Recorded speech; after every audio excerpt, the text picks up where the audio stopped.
Baik, Assalamualaikum warahmatullahi wabarakatuh. Waalaikumsalam Alhamdulillah, warahmatullahi wabarakatuh. kawan-kawan komunitas literasi Islam, ya, jumpa kembali di Ngabuburit Online bersama intelektual Muslim, ya. Kita sudah masuk ke edisi yang ke-26 ya. Kita sudah masuk hari ke-25 Ramadan ya. Alhamdulillah tak terasa eee, kurang dari seminggu ya, kita akan meninggalkan bulan penuh rahmat dan barokahnya ini. Baik, kawan-kawan sekalian, pada ngabuburit sore kali ini ya, kita akan bahas satu tema yang sangat-sangat menarik ya.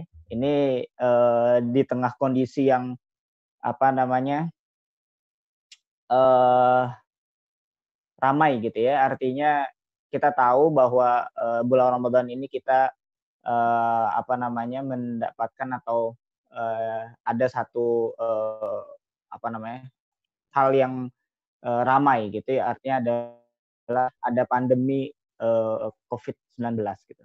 Dan ini memberikan sebuah wajah ya, bagi banyak, pemerintahan dan, apa namanya, sistem yang ada ya saat ini ya, tentang penanganan-penanganan dan ya mulai berkembang gitu ya, bagaimana kritik-kritik tidak hanya ditujukan kepada, pemerintah ataupun, presiden mungkin gitu ya, tapi juga sudah masuk ke tataran kritik terhadap, akhirnya sistem. Baik, alhamdulillah sudah bersama kami ini Pak Dr. Andi Azikin, MSI. Assalamualaikum Pak, sehat? Waalaikumsalam warahmatullahi wabarakatuh.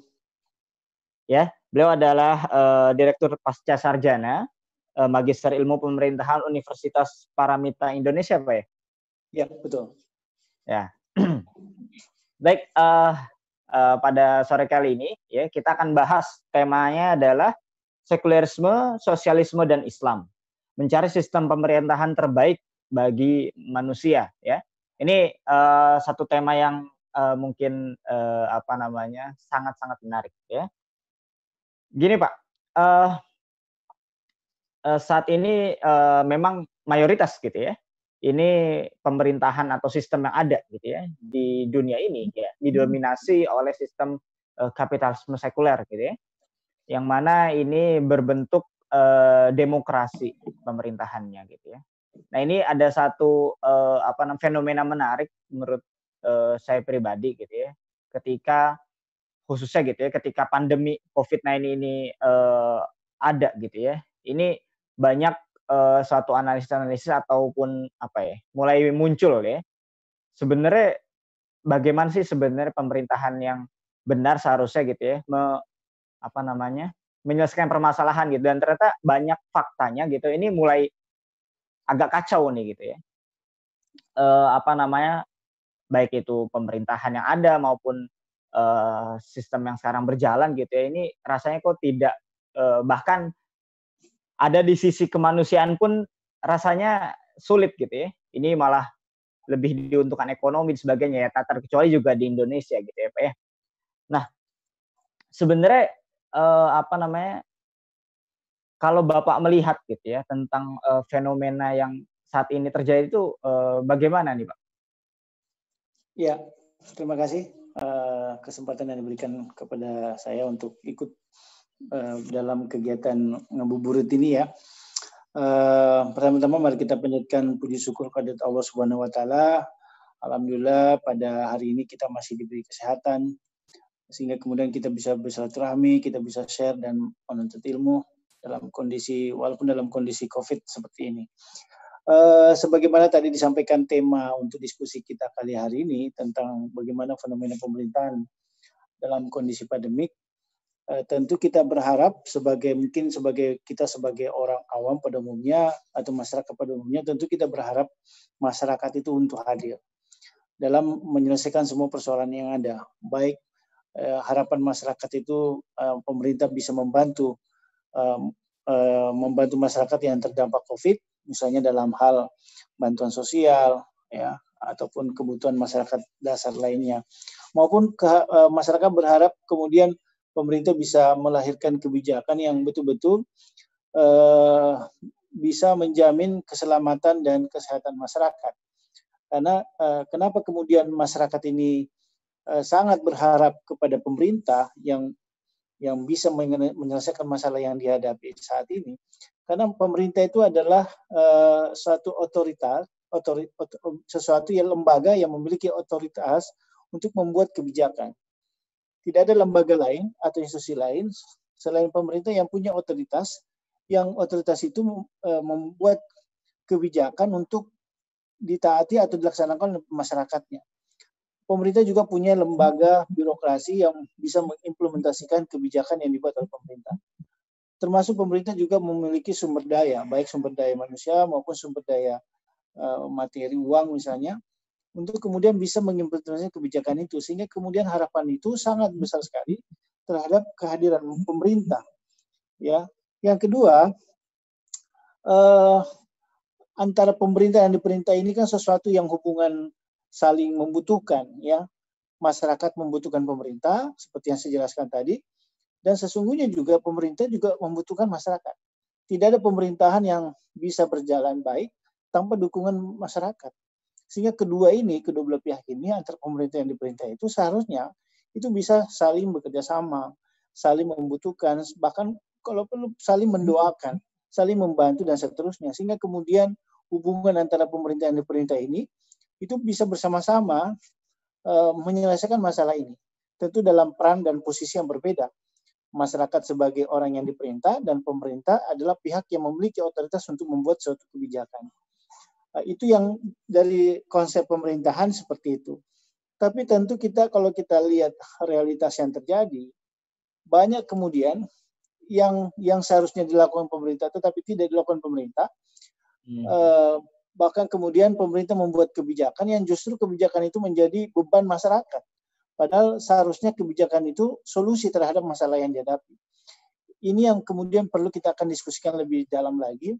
Mengapa itu bisa terjadi? Ya, kok kebijakan itu seharusnya masyarakat? Kenapa kemudian menimbulkan masalah baru? Contoh misalnya, ketika dalam kondisi pandemi seperti ini, masyarakat membutuhkan bantuan sosial karena tentu masyarakat terdampak, ya, sangat terdampak. Karena kebijakan pemerintah untuk tinggal di rumah, kemudian dilarang beraktivitas, bekerja di rumah dan seterusnya, itu membawa konsekuensi ekonomi. Banyak industri yang tutup dan seterusnya gitu. Sehingga dalam kondisi seperti itu tentu pemerintah diharapkan memberikan bantuan sosial. Tetapi kemudian ketika pemerintah dalam kondisi pandemi ini, tapi justru membuat kebijakan misalnya BBM yang seharusnya turun karena harga pasar dunia anjlok, tetapi kemudian justru pemerintah tidak menurunkan, pada negara lain sudah turun semua gitu. Padahal dengan penurunan BBM ini kan seharusnya itu akan memudahkan masyarakat gitu untuk kemudian bisa beraktivitas lain. Tapi yang justru yang naik itu adalah BPJS. Yang notabene BPJS itu yang seharusnya sangat dibutuhkan masyarakat gitu. Ya ini yang kemudian pemerintah tidak ada penjelasan yang resmi mengapa kemudian kebijakan itu dilakukan. Hanya mencari alasan-alasan pembenaran dan seterusnya. Nah ini akan menarik, kita akan diskusi lebih lanjut nanti seperti apa dan mengapa semua itu terjadi. Baik Kak. Nah ini, nah sebenarnya ini kan Pak Andi ini background-nya ini pemerintahan ya. Nah sebenarnya tipe-tipe pemerintahan yang ada gitu ya saat ini dan mungkin juga beberapa masa sebelumnya gitu ya. Misalkan ya yang saya tahu gitu ya, ada sosialisme yang ini diwakili dahulu gitu ya oleh Uni Soviet ya, walaupun sekarang katanya itu ada Korea Utara maupun beberapa negara di Amerika Selatan. Amerika Selatan nggak salah ya. Dan juga China gitu ya. Nah sebenarnya ada berapa banyak sih Pak tipe-tipe pemerintahan yang ada di dunia ini? Ya, jadi kalau kita bicara tentang sistem pemerintahan, itu berbeda dengan bentuk negara, ya. Jadi sebuah sistem pemerintahan itu adalah sebuah sistem suprasistem. Sebuah sistem pemerintahan itu adalah sebuah suprasistem, di dalamnya ada sistem-sistem dan ada lagi sub-sub-sistem di dalamnya, sehingga suatu komponen-komponen himpunan komponen-komponen yang saling berhubungan antara satu komponen dengan yang lain untuk mencapai tujuan tertentu. Itu adalah sebuah pemerintahan, sebuah sistem. Sehingga kemudian dalam perkembangan kemajuan ilmu pengetahuan dan teknologi, manusia kemudian mampu melahirkan sebuah sistem pemerintahan. Jadi ada sebuah sistem pemerintahan yang buatan manusia, ya, yang kita tadi disebutkan kapitalisme dan sosialisme itu. Kapitalisme dan sosialisme ini adalah sistem pemerintahan yang didesain atau dibuat itu pada abad pertengahan. Ketika waktu itu pemerintahan sebelumnya di bawah pemerintahan kekaisaran melakukan suatu kezoliman atas nama raja, atas nama kaisar, itu menganggap bahwa kaisar itu adalah titipan dari Tuhan.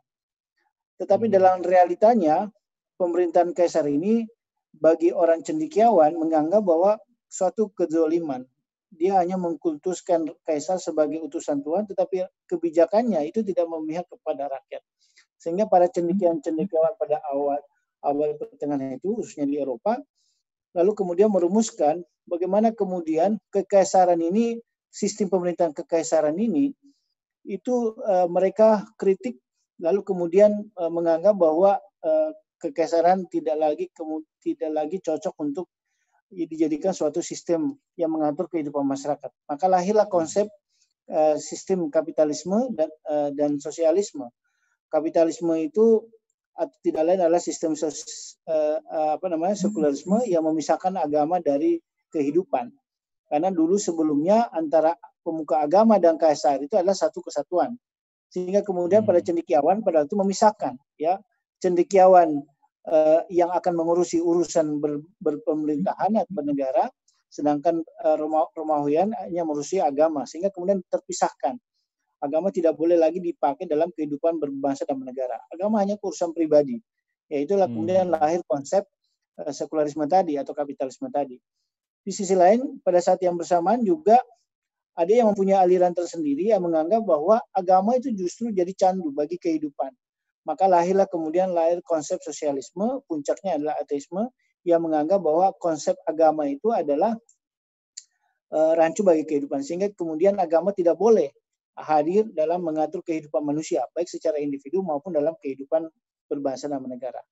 Dalam perkembangan manusia, maka kemudian terus berkembang, sampai kemudian saat ini,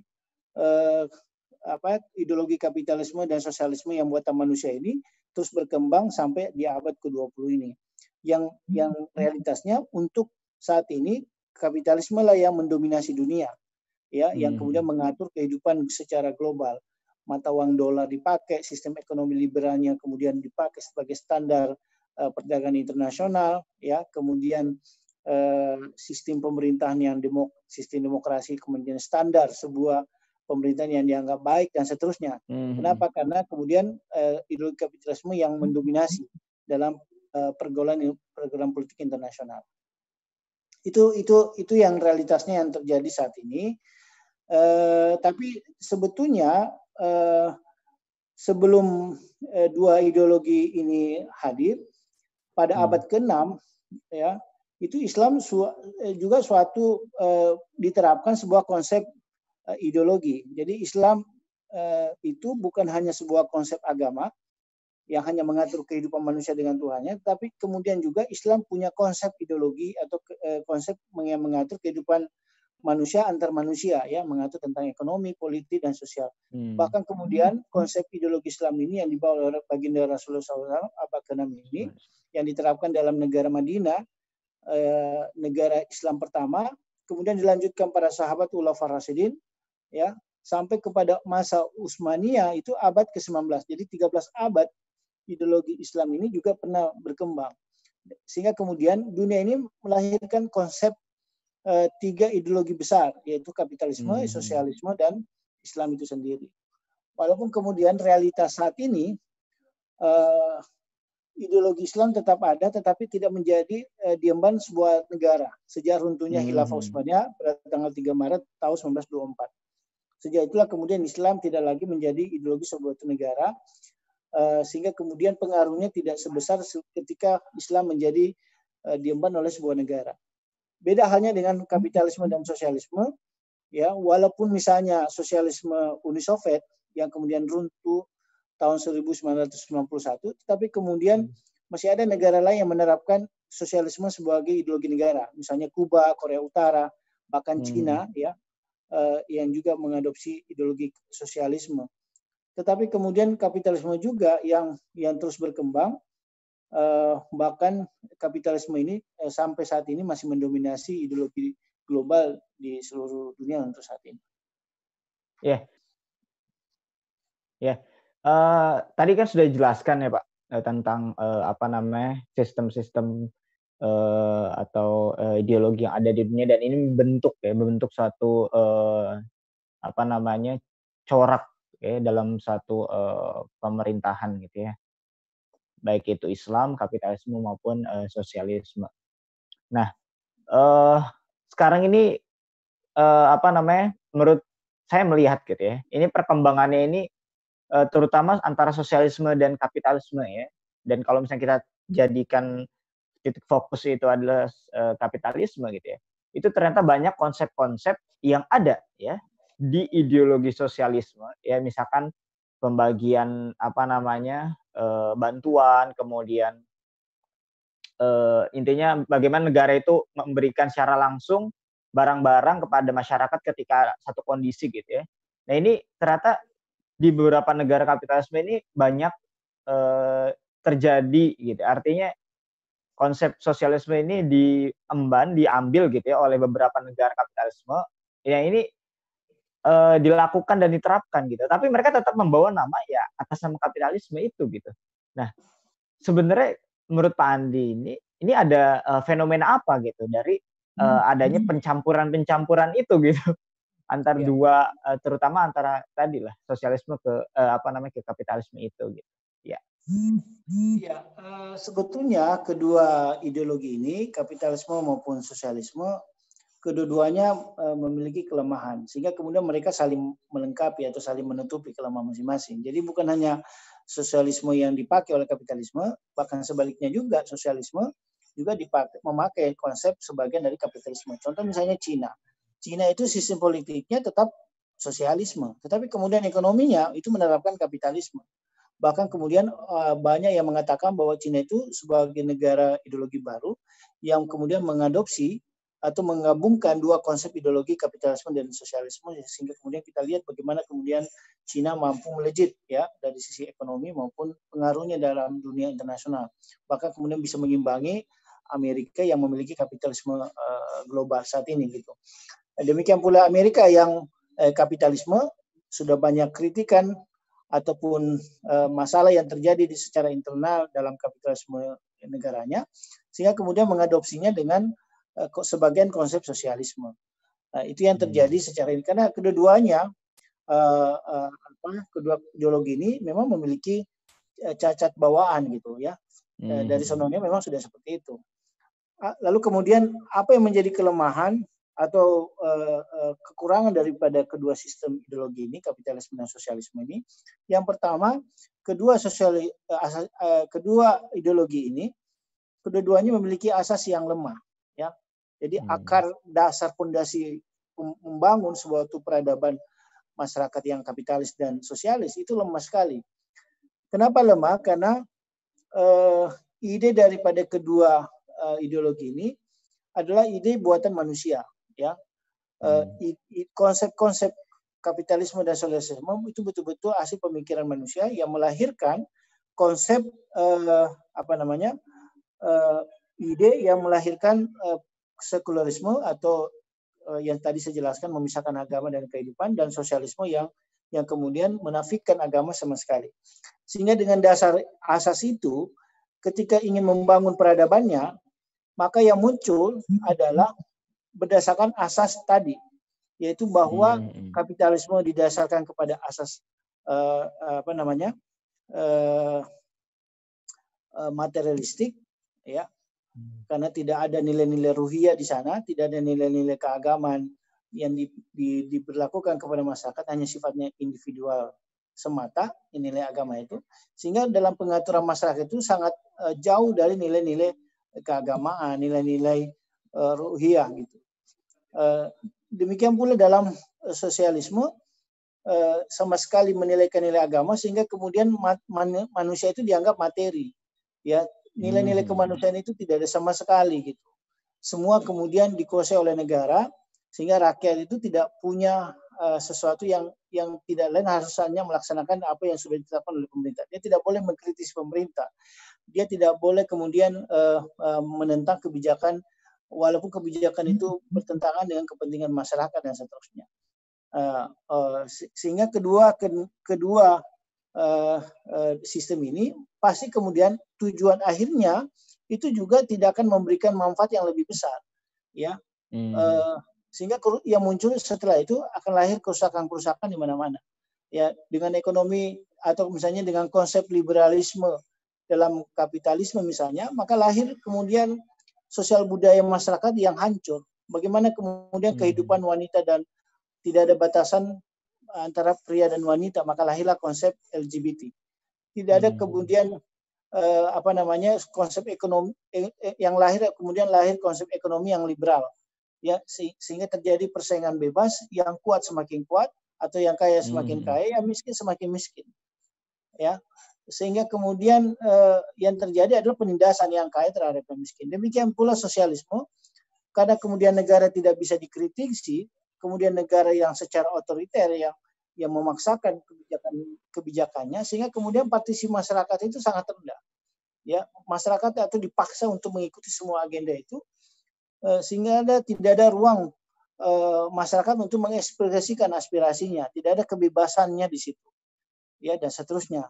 Yang lain adalah pemerintahan yang otoriter, pemerintahan yang tidak ada humanisme dan seterusnya. Beda halnya dengan ketika Islam diterapkan dalam sebuah negara, maka kemudian karena sistem ini berasal dari Allah Subhanahu wa taala, sehingga kemudian Allah tentu kita tahu tidak punya kepentingan atas makhluknya. Justru makhluklah yang kemudian punya kepentingan terhadap Al-Khaliq. Sehingga kemudian sistem yang berlaku itu betul-betul bisa menjamin keamanan, ketertiban, kesejahteraan masyarakatnya. Bagaimana ketika misalnya Islam mengalami kejayaan, tidak ada orang miskin, ya, yang tidak ada lagi yang mau menerima zakat karena semuanya sudah terpenuhi kebutuhannya. Sampai kemudian negara memberikan zakatnya itu kepada masyarakat di luar negara itu. Ya, bagaimana kemudian ketika Islam diterapkan itu selama 13 abad, suatu masa peradaban yang sangat lama, tidak ada peradaban di dunia ini yang sampai selama ini. Kapitalisme saja kan baru kurang lebih 400 tahun, ya, 4 abad. Sementara Islam ini sejarahnya itu 13 abad. Jadi tidak ada tandingannya gitu dari sisi fakta historisnya. Belum lagi dari sisi yang lain, misalnya bahwa Islam itu karena bersumber dari Al-Khaliq, maka ketika diterapkan hukum-hukumnya itu bisa menembus kehidupan manusia itu dunia akhirat. Ya, misalnya ketika hukum Islam diterapkan yang hukum qisas misalnya, ya, ketika diterapkan di dunia, maka Islam atau Allah menjamin bahwa kehidupan manusia setelah akhirat, di akhirat nanti, ketika diterapkan hukum qisas di dunia, maka dosanya terhapuskan di dunia, bahkan kemudian mendapat tiket untuk masuk surga gitu. Jadi sistem Islam itu bisa menembus kehidupan dunia akhirat yang tidak dimiliki oleh sistem yang lain gitu. Nah, itu yang membedakan antara ideologi Islam ini dengan kedua ideologi tadi. Tapi yang kemudian pertanyaan kita, kenapa kemudian saat ini Islam tidak lagi seperti dulu? Itu yang kemudian menjadi pertanyaan-pertanyaan diskusi kita. Lalu bagaimana cara menegakkannya kembali? Bagaimana kemudian Islam ini bisa lagi diterapkan secara kafah dan seterusnya? Iya. Nah ini Pak, tadi kan dijelaskan ya sebenarnya bagaimana ideologi yang ada. Gitu. Artinya ada juga cacat bawaan ya dari baik itu sosialisme maupun kapitalisme gitu. Nah mungkin kalau kita bicara tentang sosialisme saat ini ya kalau kita ibaratkan citranya ya nggak baik-baik banget gitu. Artinya dianggap tadi lah kita sudah menganggap bahwa sosialisme itu artinya otoriter gitu ya. Dan memang fakta sejarahnya juga seperti itu gitu. Nah, tapi yang menariknya bahwa berbeda dengan sistem kapitalisme ya, yang dia saat ini ya dianggap sebagai satu-satunya pilihan terbaik gitu bagi dunia saat ini gitu. Padahal kalau kita bicara fakta juga gitu ya, kehancuran, pembantaian yang dilakukan oleh atas nama negara gitu ya, pembunuhan sebagainya itu kan, ya banyak pula gitu ya, baik itu di Afghanistan oleh Amerika ya, kalau kita bicara tentang kapitalisme yang diwakili oleh Amerika Serikat gitu ya, yang katanya, kiblat ya atau role model kapitalisme terbaik abad ini gitu ya. Nah sebenarnya, ada kenapa gitu ya, ada fenomena apa? Maksudnya ada hal apa yang menyebabkan, kapitalisme ini ya tetap dianggap yang terbaik gitu, pilihan terbaik, bahkan kalau saya tidak salah gitu ya, eee, lawan kata dari demokrasi otoriter gitu. Artinya kalau negara tidak menerapkan demokrasi menurut mereka gitu ya, itu artinya adalah negara yang otoriter gitu. Dan negara otoriter ya, apa sama dengan atau diibaratkan dengan ya sosialisme yang dahulu diwakili oleh Uni Soviet. Nah, bagaimana nih, Pak? Ya, jadi saat ini memang seolah-olah itu kan seolah-olah ya, faktanya Iya. belum tentu. Ya, eh, kenapa kemudian terkesan seolah-olah? Karena kapitalisme memang mereka yang mendominasi, mereka yang punya mempengaruhi pengaruh global semua lini kehidupan. Kita lihat misalnya pengaruh kapitalisme Amerika lah yang kemudian mendominasi. Ada namanya organisasi PBB, Perserikatan Bangsa-Bangsa. Di situ ada NATO. Yang punya hak veto adalah Amerika. Jadi apapun yang diputuskan PBB itu bisa dibatalkan oleh NATO dan tidak lain itulah Amerika itu sendiri. Begitu besarnya pengaruh Amerika kapitalisme ini terhadap pengaruh global dunia. Amerika lah yang kemudian bisa menentukan siapa negara yang berhak memiliki senjata nuklir, ya dan seterusnya. Gitu. Walaupun negara itu punya potensi. Misalnya Indonesia itu sangat potensi memiliki nuklir. Beberapa kayak alasan yang kemudian cendekiawan Islam di Indonesia, orang Indonesia ingin membuat nuklir untuk tenaga listrik, tetap saja tidak diberikan oleh izin oleh PBB karena mereka khawatir ini bisa berubah jadi senjata. Tetapi kemudian di Iran seolah-olah Amerika melonggarkan, ya tidak memaksa untuk berhenti, tetapi kemudian membiarkan, tapi tidak memberikan kebebasan juga. Kenapa? Karena Amerika tahu bahwa Iran itu adalah negara Syiah yang kemudian bermusuhan atau tidak akan pernah damai dengan orang Sunni, sehingga kemudian dipelihara Iran ini untuk kemudian konflik di Timur Tengah itu terus berlanjut. Karena ketika konflik itu terus berlanjut, maka kemudian Amerika bisa datang sebagai negara yang bisa menjamin agama negara tertentu. Dan di situ kemudian banyak kepentingan lain yang didapatkan oleh Amerika. Ya, apa misalnya senjata. Ya, perdagangan senjata baik resmi maupun ilegal itu dilakukan oleh Amerika. Secara resmi dijual kepada negara-negara, secara pasar gelap diberikan kepada pemberontak-pemberontak.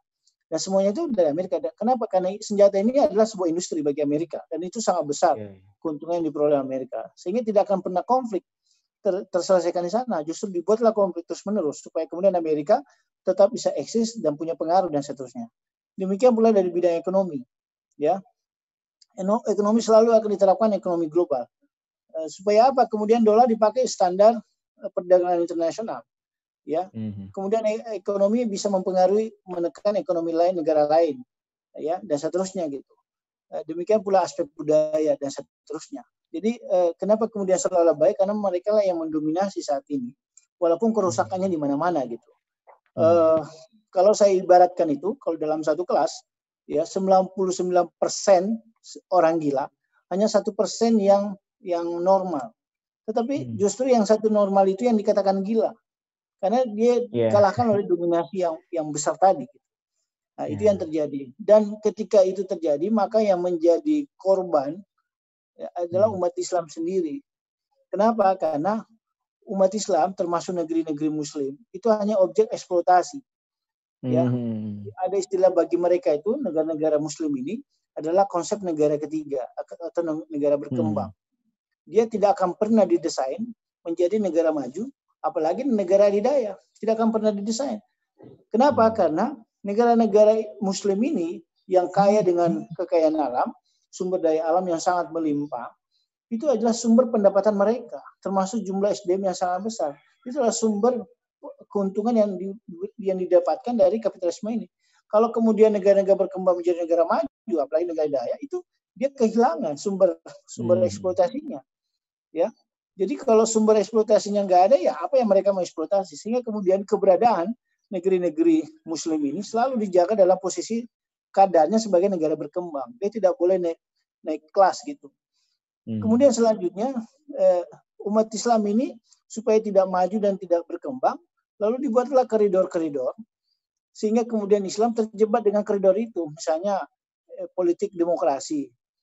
Islam harus ikuti itu karena selama mengikuti sistem demokrasi itu, maka selama itu kemudian para negara-negara maju ini, negara-negara kapitalisme ini, apalagi kemudian negara hidayah seperti Amerika atau sekarang ada Cina yang lahir kapitalisme baru, itu kemudian bisa kemudian terus mengeksploitasi negara-negara berkembang ini yang notabene itu adalah negara-negara Muslim. Sehingga tidak akan dibiarkan negeri-negeri Muslim ini itu mau menerapkan Islam kafah atau sistem pemerintahan sendiri atau kekhilafan itu. Karena kalau itu dilakukan, mereka kehilangan objek eksploitasinya. Ya, ibaratnya kalau kita di kelas mengajar, ya, walaupun sehebat apapun dosennya, guru besar, ya, lulusan Amerika dan seterusnya itu, tetapi ketika mahasiswanya nggak ada, ya, apa yang mau diajar? Mahasiswa itu objek pembelajaran gitu. Ya, demikian pula pergaulan dunia ini. Kalau negara-negara berkembang ini tidak ada, atau negara kaya raya yang Muslim ini kemudian maju, kemudian dia berkembang, mereka kehilangan eksploitasi. Mereka kehilangan keuntungan yang sangat besar dan seterusnya. Itulah kemudian dibuat jebakan-jebakan. Jebakan lainnya dari sisi ekonomi misalnya utang. Ya, mereka selalu memberikan utang. Ya, sehingga kemudian kita ketergantungan dengan utang itu. Ya, sudah dirampok kekayaannya, kemudian kita dibuat ketergantungan utang. Dan itu dari awal kan.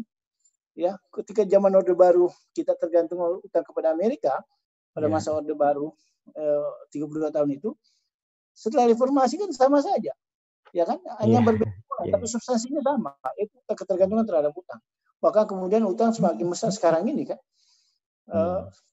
sudah nembus 6.000 triliun lebih gitu. Apalagi kemudian Cina masuk investasi yang sangat besar.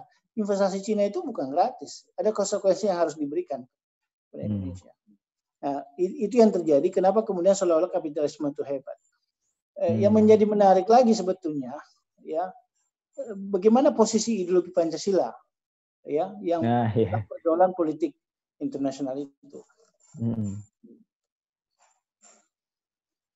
Ya, Ted. Apa namanya? Tadi seolah-olah gitu ya, bahwa memang seolah-olah ya kapitalisme ini baik gitu ya, seolah-olah dianggap ini pilihan terbaik dan yang paling sesuai gitu ya dengan negara manapun saat ini gitu ya. Nah, tapi banyak juga ternyata ini kritikus ya dari dalam Amerika sendiri ya, para ilmuwan di Amerika, dia bukan seorang Muslim gitu ya, banyak yang melakukan ya.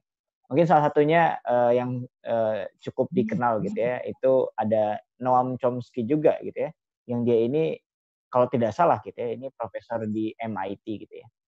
Nah, dan tidak hanya satu orang itu gitu ya, dan banyak sebenarnya kritik-kritik kepada Amerika, apa namanya, tentang tadi fakta-fakta sebenarnya yang kita anggap, maksudnya mereka katakan itu baik gitu ya, dan ternyata faktanya berkebalikan.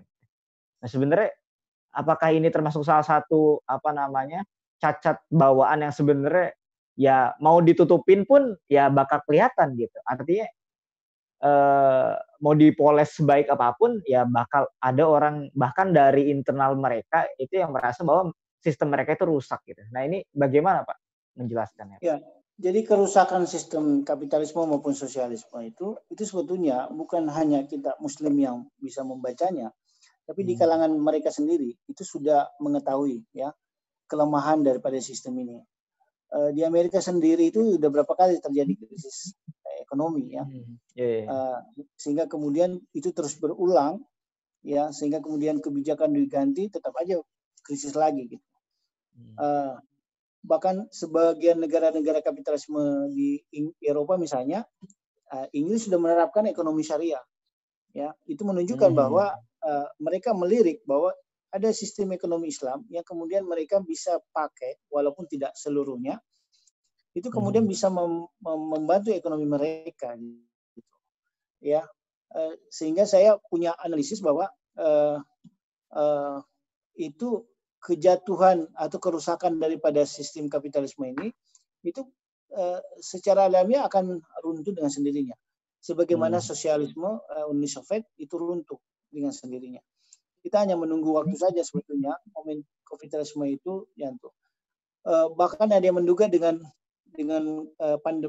wabah pandemi ini sangat menjatuhkan ya kapitalisme itu. Kapitalisme sekarang tidak bisa berbuat apa-apa dengan kapitalisme ini. Korban terus berjatuhan, kemudian masyarakat justru menganggap tidak bisa mampu lagi menyelesaikan masalah ini. Ekonomi anjlok, ya, bahkan kemudian ada pertumbuhan ekonomi sampai minus. Amerika itu turun sampai 2%, ya, beberapa negara sampai ada minus. Itu yang menunjukkan bahwa pertumbuhan ekonomi pada awal ini kapitalisme gagal untuk menyelesaikan masalah itu. Belum lagi dari sisi kemanusiaan, ya, kesehatan, faktanya sampai sekarang mereka gagal untuk kemudian membuat vaksin, membuat antivirus dan seterusnya, sehingga kemudian ini terus berlanjut. Bahkan ada kekhawatiran kalau kemudian virus ini sampai tahun depan, maka secara alamiah ya kapitalisme itu akan jatuh, akan pingsan, bahkan kemudian mungkin mati. Itu secara alamiah bisa ada yang memprediksi seperti itu. Jadi walaupun berbagai cara mereka coba untuk mengembalikan kembali ya dengan baik pertumbuhan ekonomi, politik dan seterusnya, itu tidak bisa karena memang alamiahnya itu basicnya itu memiliki kecacatan bawaan ya seperti itu. Dan itu juga terjadi di Indonesia ya. Karena selama ini Indonesia itu kan mengadopsi kapitalisme ya.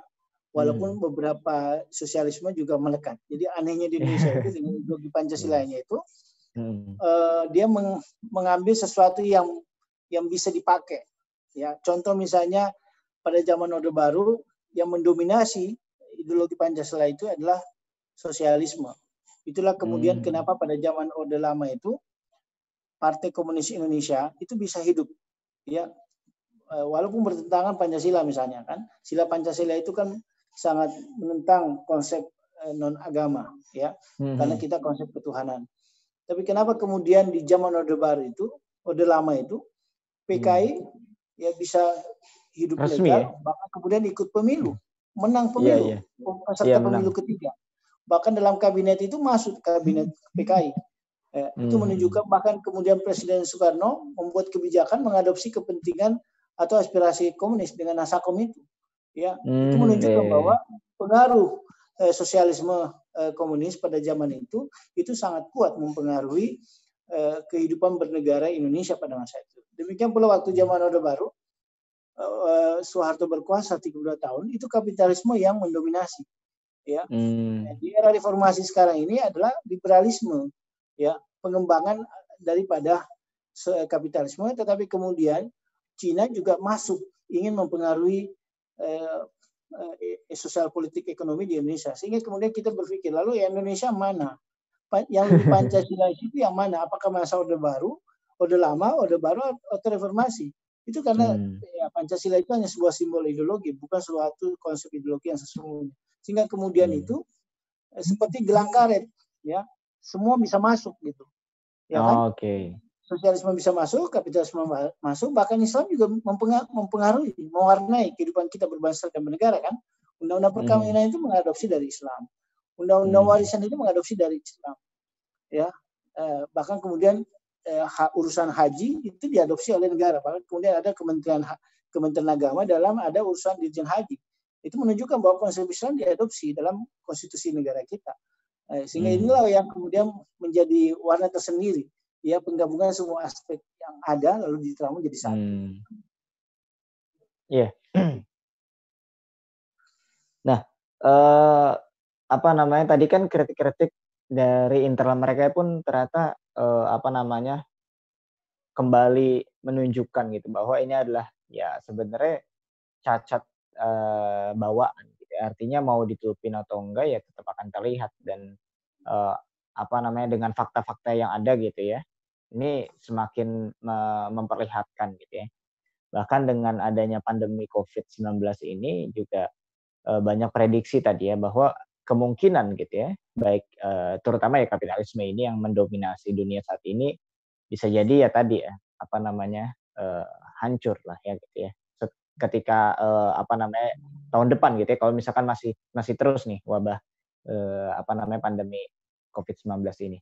Nah, sebenarnya, ada hal menarik, ini mungkin kalau, kita flashback ya, Pak, ke belakang gitu ya, di tahun 2016, 2017, 2019 itu kan ada fenomena menarik ya tentang, bagaimana hubungan antara, apa namanya, pemerintahan atau ya sistem di Indonesia inilah gitu ya, atau kapitalisme Indonesia ini gitu ya, dengan, umat Islam gitu ya.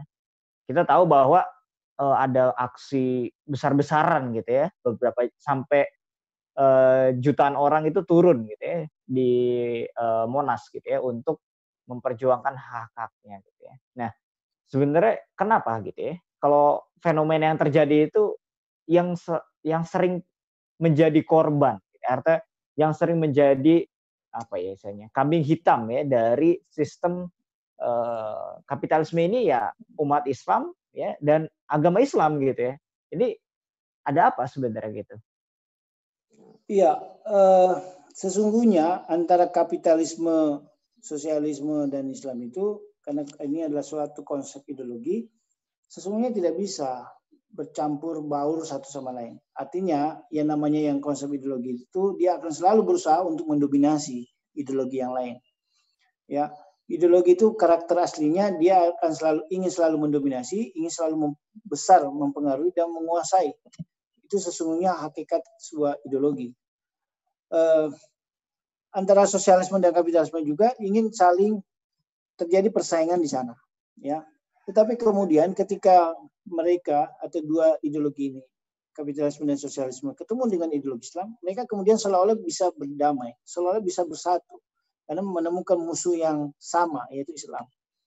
Dan sesungguhnya Islam itu juga tidak bisa ketemu dua ideologi ini, ya. Cuma Indonesia aja seolah-olah bisa gitu. Itu seolah-olah saja, tapi sesungguhnya tidak. Ya, faktanya sejarah membuktikan, walaupun saya juga nggak bisa terpikirkan bagaimana dulu konsep Piagam Jakarta itu bisa diterapkan kalau betul-betul waktu itu seandainya diadopsi dalam konstitusi negara kita, ya kan? Tapi untuk tidak jadi tidak, pasti lebih bingung lagi kalau misalnya Piagam Jakarta itu diterapkan. Coba kita bayangkan kalau Piagam Jakarta diterapkan, hanya berlaku untuk pemeluknya. Kalau misalnya ada orang yang mencuri, yang dipertontonkan dan seterusnya. Kalau yang bukan Islam, kan pasti dia protes. Saya nggak bisa diterapkan.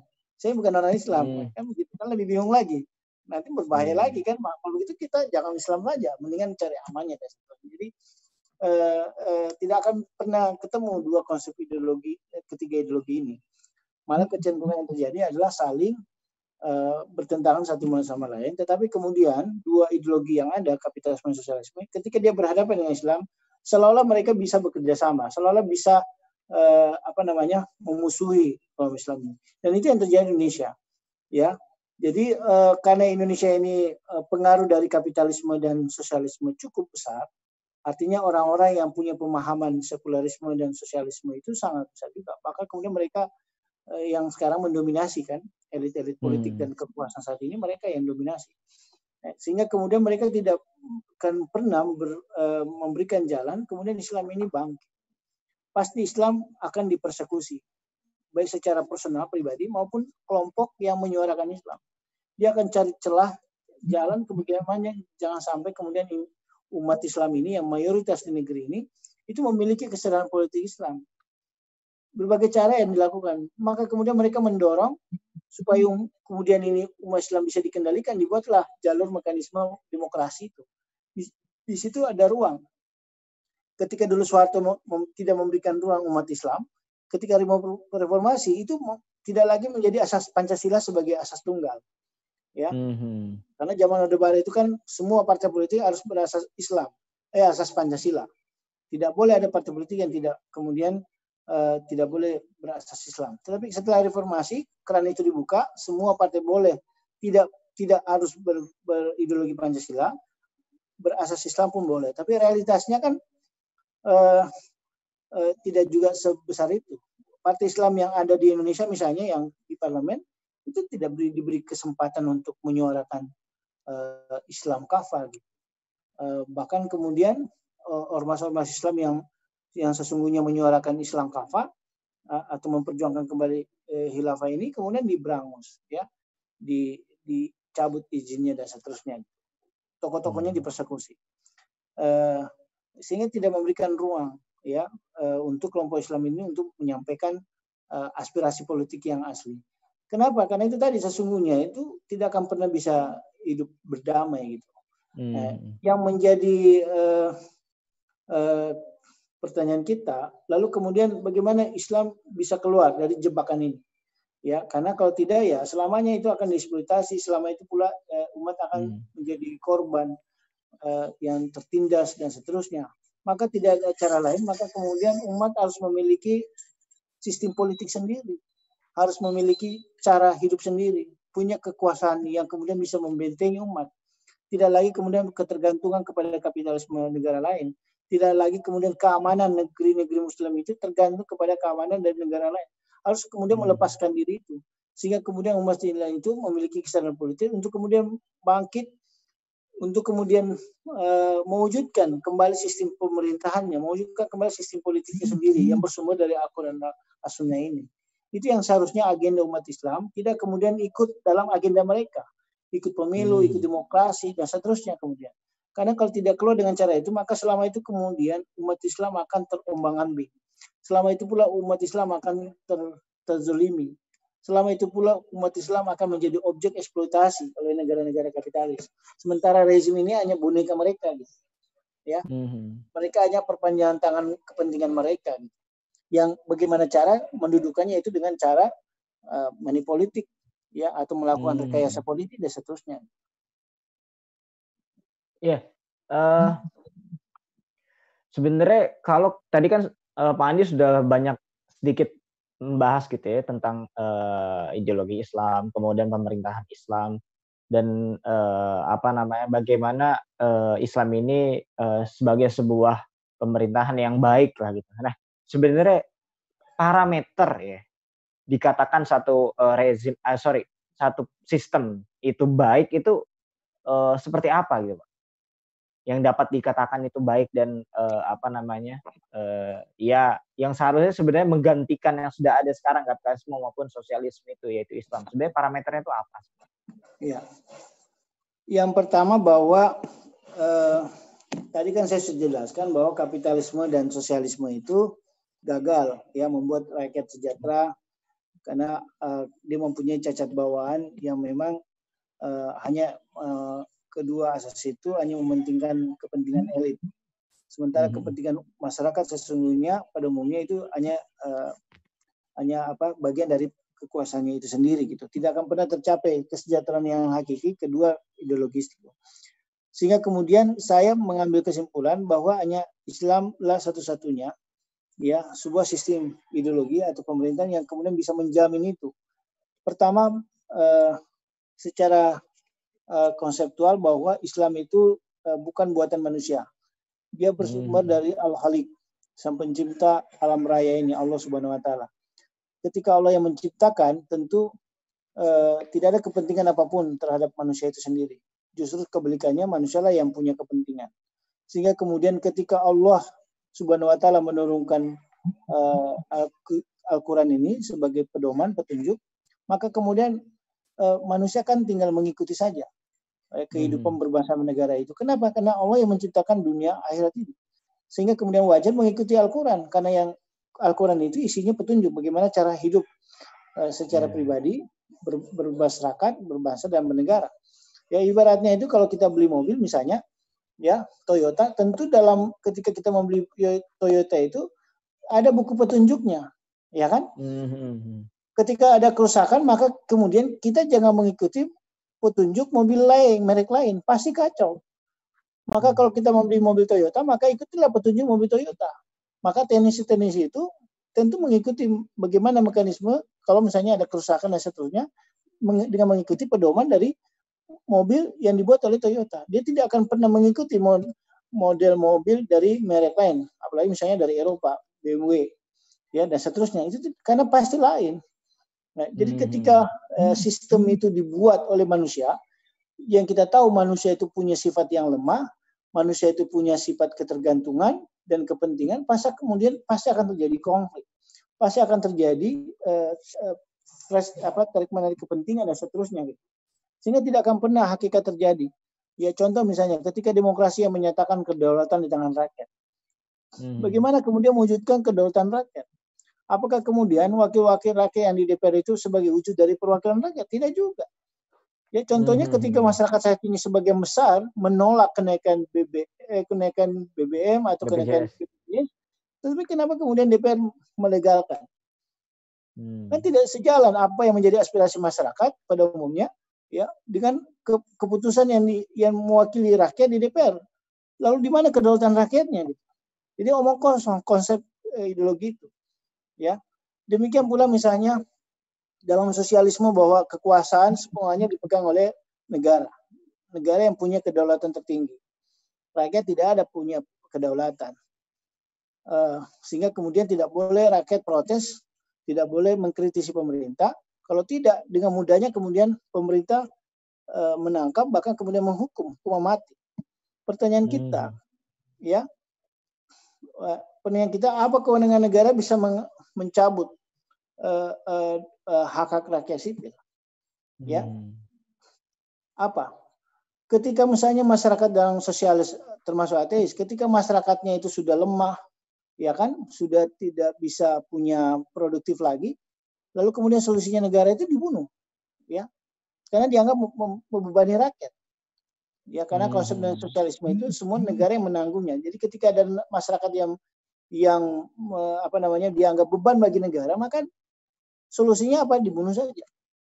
Ya, jadi mereka ketika wabah ini banyak meninggal, bagi dia nggak masalah karena memang ya menjadi malah justru bisa meringankan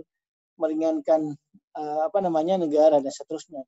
Itu pola pikir yang kemudian yang keliru gitu, ya, hilang nilai-nilai kemanusiaannya dan seterusnya gitu. Seperti yang kita lihat baru-baru ini bagaimana begitu ada tenaga kerja yang meninggal di kapal Cina itu dengan mudahnya dilarung ke laut, ya, dan seterusnya. Itu adalah bagian dari konsep kapitalisme sosialisme yang memang tidak menganggap nilai-nilai kemanusiaan itu adalah bagian dari kehidupan mereka. Gitu. Nah, sementara dalam Islam itu jangankan bagi Islam itu konsep kehidupan nyawa seorang manusia itu sangat dijunjung tinggi, ya, sangat tinggi nilainya gitu.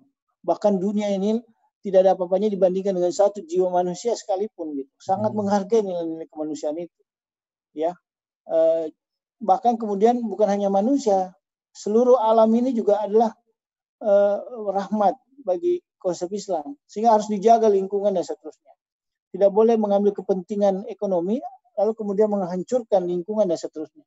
Jadi terjagalah keseimbangan antara kehidupan manusia dengan alamnya, dengan lingkungannya, sehingga terjadilah hubungan yang baik. Itulah kemudian yang kita kenal Islam sebagai rahmatun lil alamin.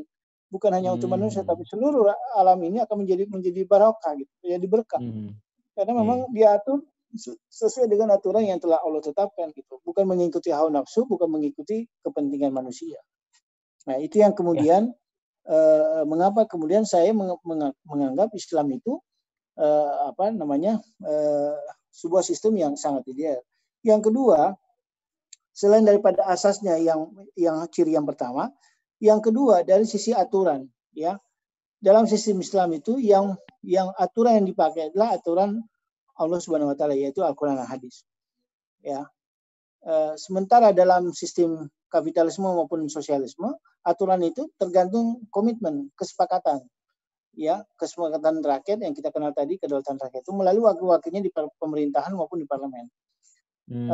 Sehingga kemudian di situ tidak lepas ada kepentingan tertentu, bahkan kita kenal dalam kapitalisme itu, ya, corporate state, negara dijadikan instrumen untuk kepentingan bisnis, ya, sehingga kemudian para pemodal ini mempengaruhi masuk dalam sistem politik, apakah melalui jalur partai politik atau kemudian mendukung seseorang kemudian jadi penguasa, dan ketika jadi penguasa ini kemudian melahirkan suatu kebijakan tentu yang mensupport dia, yang menjadikan dia jadi penguasa.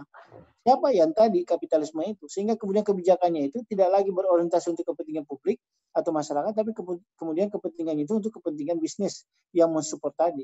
Maka kemudian lahirlah konsep corporate state ini, dan ini berlaku buat di Amerika, bahkan termasuk di Indonesia sekalipun. Ya, konsep corporate state ini itu adalah ciri khas daripada atau cacat bawaan yang dibawa oleh sistem kapitalisme tadi. Ya, sehingga aturan-aturan yang dibuat ini pasti tidak akan pernah mensejahterakan rakyat. Ya, itu yang kedua ciri yang mana sistem yang baik. Yang ketiga, tujuan. Ya, tujuan apa sih? Tujuan kita bernegara ini kan ada dalam konstitusi negara. Kalau kita lihat tujuan negara itu seolah-olah sangat baik untuk kesejahteraan dan seterusnya. Tapi itu hanya klise gitu, ya. Karena sesungguhnya dalam kapitalisme itu mereka rancang sistem itu adalah untuk kepentingan kapitalis. Demikian pula sosialisme, tujuan dari sosialisme tidak lain adalah kepentingan elit partai komunis, partai orang-orang sosialisme saja, di elit saja. Sementara kepentingan masyarakat secara luasnya tidak. Sementara dalam Islam tujuan itu untuk mendapatkan rahmat Allah Subhanahu wa taala. Jadi ketika penguasa menjalankan amanah yang diberikan kepadanya oleh rakyat, dia akan selalu menjaga amanah itu. Kenapa? Karena ada pertanggungjawabannya di akhirat. Maka kemudian dalam Islam itu konsep kepemimpinan, mereka tidak ada yang mau mengemban pejabat atau kepala negara ini. Kenapa? Sangat berat ya mengemban amanah itu. Kalau kemudian tidak mampu, mereka tidak akan berani mengajukan diri. Ya, kecuali kalau kemudian ini adalah suatu kewajiban, wajibnya aja amir, aja pemimpin, maka kemudian dia sangat hati-hati menjalankan kewajiban itu. Karena ini sebuah amanah yang akan dipertanggungjawabkan di dunia akhirat. Jadi tidak ada sedikit pun mau kemudian berniat untuk kemudian menyalahgunakan kekuasaan. Kalaupun misalnya itu ada, karena namanya juga manusia, ada sistem yang menjaganya. Ya, seorang kepala negara dalam sistem Islam itu bisa dilengsarkan, bisa kemudian dimaksudkan ketika kemudian tidak menjalankan amanah, tidak kemudian melanggar hukum syariat. Sehingga kemudian sistem itu yang menjaga supaya kemudian pemerintahan ini sesuai dengan aturan syariat. Jadi tidak akan melahirkan pemerintahan yang otoriter sebagaimana sosialisme, lalu tidak juga membiarkan orang yang memiliki potensi kekayaan raya yang melimpah seperti kapitalisme itu mempengaruhi negara untuk kepentingan dia. Nah, yang bisa menjamin itu hanya Islam. Ya. Jadi sudah banyak dibahas ya tentang Islam, ideologi Islam, terus bagaimana Islam memerintah. Sebenarnya nih Pak, bukti bahwa Islam itu pernah diterapkan gitu, itu gimana? Maksudnya saat apa sih Pak? Maksudnya kan tadi udah bisa dan sebagainya, itu kan sekarang ini agak sulit nih, kita nggak ada satu negara manapun. Nah ini bagaimana nih Pak? Iya, ini memang tantangan bagi umat Islam saat ini ya. Kenapa saya katakan ini tantangan sebuah kaum Islam? Karena pemahaman umat Islam saat ini masih jauh dengan pemahaman Islam yang sebenarnya. Umat Islam saat ini sebagian besar masih terkontaminasi dengan pemikiran-pemikiran sekuler, pemikiran-pemikiran sosialis, sehingga kemudian umat Islam sendiri tidak paham bagaimana yang sesungguhnya Islam itu sendiri. Ini menjadi tantangan bagi umat Islam, kemudian bagaimana kemudian menjadikan umat Islam memiliki kesadaran politik. Tetapi kalau kita bisa lihat, kalau misalnya kita ingin mencermati apa sih kemudian bukti bahwa Islam itu lebih unggul dibandingkan sistem yang lain, kita bisa melihat bahwa dan bisa kita buktikan bahwa Al-Quran atau syariat Islam itu yang diatur dalam Al-Quran dan hadis itu sampai dari dulu sampai sekarang itu tidak pernah berubah. Ya, jadi konsep bagaimana konsep pemerintahnya mengatur pemerintahnya itu tidak pernah berubah. Ya, kalaupun ada dinamika fenomena yang terjadi itu semata-mata karena itu kondisi saat ini yang mengalami perubahan. Tetapi kemudian hukum syariat bisa tetap memberikan solusi terhadap masalah-masalah yang terjadi. Tapi substansi utamanya itu tidak berubah. Hukum syariatnya tidak berubah dan seterusnya. Konsep yang sesungguhnya, ya, yang tidak mengambil dari konsep lain, bukan sesuatu yang diramu-ramu lalu kemudian muncul konsep tersendiri. Dan lagi-lagi ini bukan buatan manusia, bukan buatan Muhammad sekalipun, bukan buatan para sahabat, tetapi ini murni konsep dari Allah Subhanahu Wa Taala, ya, dan sangat terjaga karena Allah sendiri menjaga Al-Quran. Yang kedua buktinya, kita bisa lihat sejarah Islam. Ya tadi saya sudah jelaskan bahwa Islam itu satu-satunya peradaban Islam yang bisa bertahan 13 abad. Tidak ada peradaban lain yang bisa bertahan selama itu. Dalam sejarah Islam banyak sekali kita temukan bagaimana kejayaan Islam. Ya, sampai kemudian Islam bisa menguasai Spanyol. Padahal Spanyol itu berada di Eropa. Bagaimana Islam bisa sampai ke Afrika? Bagaimana Islam bisa masuk sampai ke Asia, Asia Tenggara dan seterusnya? Itu sangat jauh dari sumber yang aslinya dari Mekah Madinah misalnya. Nah, itu belum lagi yang lain, misalnya pengembangan teknologi. Ya, siapa yang menemukan matematika, aljabar? Siapa yang menemukan kedokteran? Ya, dan beberapa teknologi dasar-dasar teknologi itu ada dari pemikir-pemikir masa Islam. Ya, sehingga kemudian itu semua karena jauh dari pemahaman kaum muslimin. Jadi seolah-olah bahwa Islam itu tidak bisa menyelesaikan, tapi hanya karena ketidaktahuan umat saja. Yang ketiga, bukti bahwa Islam itu masih yang terbaik, kebalikan dari keadaan sekarang. Ketika yang tidak diterapkan Islam, kapitalisme maupun sosialisme, maka kehancuran. Jadi kebalikannya daripada sejarah Islam, realitas saat ini ketika diterapkan bukan Islam, justru kehancuran. Ya seharusnya kan umat berpikir, ya, ketika sekarang, kenapa sekarang umat menjadi objek eksploitasi? Kenapa umat sekarang menjadi termiskinkan? Kenapa umat sekarang tertinggal dan seterusnya? Ya, seharusnya berpikir itu semua terjadi karena Islam tidak diterapkan. Yang diterapkan saat ini adalah sistem yang bukan Islami, baik dari sisi politik, ekonomi dan seterusnya. Sehingga kemudian ini menjadi fakta bukti bahwa ketika tidak diterapkan Islam maka kehancuran di mana-mana. Ya, dan seterusnya gitu. Padahal secara konseptual bisa kita diskusikan bagaimana sistem Islam itu bisa menjaga agama, akidah umat Islam. Dengan Islam itu bisa menjaga peradaban Islam, ya. Karena ada negara yang membentengnya. Dengan Islam itu kemudian Islam bisa menjadi rakyatnya sejahtera dan seterusnya. Walaupun itu saat ini masih dalam konseptual atau hanya memberikan bukti-bukti sejarah. Tapi kemudian ketika kita realitasnya sekarang kita terapkan Islam, justru kita bisa perlihatkan juga bahwa kehancuran juga di mana-mana ketika Islam itu diterapkan. Jadi itu 3 bukti yang kemudian kita bisa menjelaskan bahwa Islam memang sistem pemerintahan yang terbaik saat ini. Ya. Nah ini Pak, kita sudah sampai di penghujung acara nih. Nggak terasa kita sejam sudah ngobrol-ngobrol. Nah ini mungkin closing statement dari Pak Andi nih tentang bagaimana sebenarnya ini ya. Mungkin ya bisa juga tips gitu ya bagi kaum muslim ya, terutama ya mungkin anak-anak muda lah ya, anak muda muslim yang dia ini ya kalau saya sendiri sih senang ya, artinya senang baca ada ya bahasanya ternyata banyak sistem pemerintahan dan sebagainya gitu ya, dan mungkin juga memberikan sebuah pemahaman yang bagaimana sebenarnya kita memilih gitu ya, artinya kita mendukung siapa nih pemerintahan yang sesuai dengan Islam kah, sesuai dengan kapitalisme kah, atau sosialisme dan sebagainya gitu ya. Nah ini mungkin dari Pak Andi bisa memberikan closing statement sekaligus mungkin ya motivasi mungkin gitu ya bagi kaum muslim, remaja muslim saat ini mungkin. Silakan Pak. Ya, terima kasih. Yang pertama saya mengajak kepada semua pihak termasuk diri saya pribadi, mari kita belajar Islam. Karena ketidaktahuan kita dengan Islam lalu kemudian kita menjadi membebek. Kita kemudian tidak sadar bahwa itu adalah bagian dari penjajahan kapitalisme maupun sosialisme. Sehingga kalau kita mempunyai pemahaman, maka kemudian kesadaran politik itu muncul. Lalu kita bisa berkontribusi dalam proses perubahan ini. Ya, kita bisa ikut serta dalam kemudian mengembalikan kembali ke jalan Islam. Itu yang pertama. Yang kedua, belajar Islam itu selain daripada kajian Islam, ya di berbagai tempat saya pikir banyak sekali, tetapi kemudian juga kita bisa melihat atau belajar dari realitas empiris saat ini. Ya, kita jangan terbuai bahwa kita sekarang sudah masuk era reformasi. Kita sudah terbebas dari otoritarisme Orde Baru. Sekarang kita punya kebebasan, lalu kemudian mari kita membangun negerinya sendiri, bangsa kita sendiri. Tapi ketika kemudian kita tidak lagi-lagi kalau kita tidak punya pemahaman Islam, lalu kemudian kita seolah-olah bahwa sudah berbuat baik.